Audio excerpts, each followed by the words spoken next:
This PowerPoint will cover the legal and ethical issues in school leadership.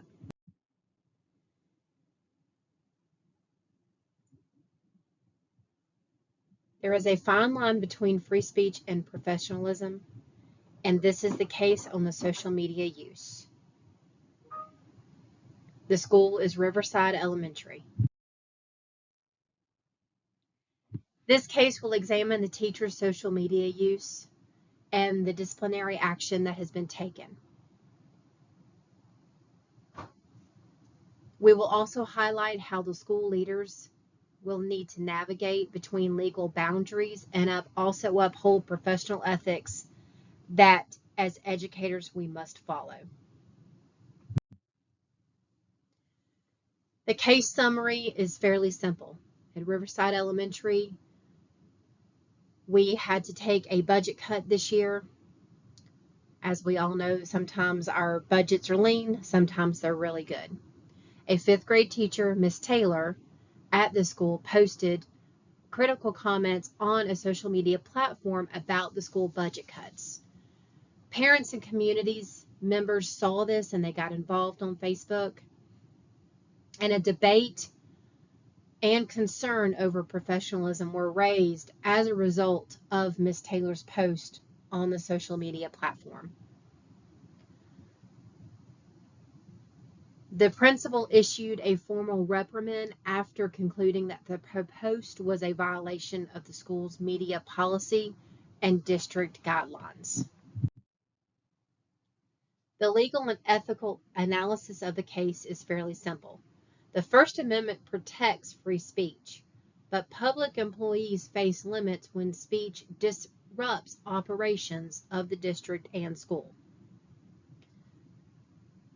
As a private citizen, Ms. Taylor's public comment discussed matters that could harm the school's environment. As educators, we must uphold the school's image from a public stance, regardless of what we may feel in a public forum. We also have the Georgia Code of Ethics, Standard 9, which discusses the need for professional conduct that maintains public trust. And this public criticism via the social media platform undermines this standard. The stakeholders also affects parents' perception. It affects parents' perceptions, student trust, and staff cohesion, and the confidence in school leadership. The policy recommendations are as follows. The district needs to revise and clarify its social media policy, making sure that it defines acceptable professional conduct on all social media platforms. We also need to make sure that all of these policies align with the First Amendment protections. The district needs to develop a safe and confidential place where the staff can discuss concerns about school policies and provide that safe space for people to be able to vent. The district needs to implement mandatory professional development in proper social media use, constitutional rights, and our responsibilities as educators. The reflection on the case is simple. The case deepens my understanding of how legal rights coincide with professional ethics in our field. As I approach my 26th year as an educator, this case does hit me hard. Throughout my career, I have seen many policies come into place that I do not agree with.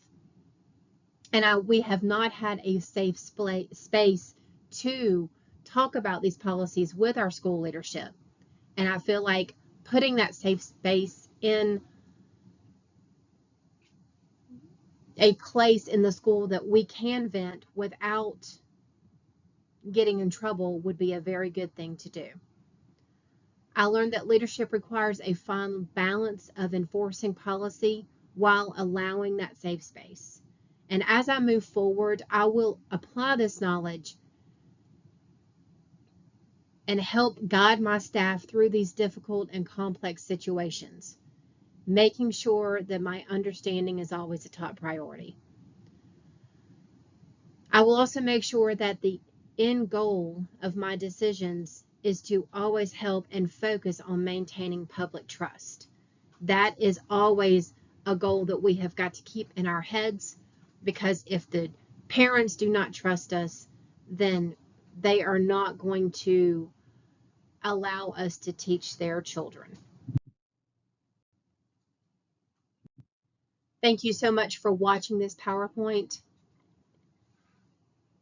I have really learned a lot about law in this class.